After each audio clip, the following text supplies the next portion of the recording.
والا، کیا تم نصیحت حاصل نہیں کرتے؟ وہی آسمان سے زمین تک کے ہر کام کا انتظام کرتا ہے، پھر ہر کام ایک روز جس کی مقدار تمہارے شمار کے مطابق 1000 برس ہوگی اس کی طرف رجوع کرے گا۔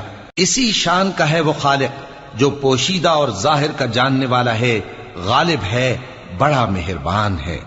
وہی جس نے ہر چیز کو بہت اچھی طرح بنایا، یعنی اس کو پیدا کیا اور انسان کی پیدائش کو مٹی سے شروع کیا، پھر اس کی نسل ایک قسم کے خلاصے سے یعنی حقیر پانی سے بنائی، پھر اس کو درست کیا، پھر اس میں اپنی طرف سے روح پھونکی اور تمہارے کان اور آنکھیں اور دل بنائے، مگر تم بہت کم شکر کرتے ہو۔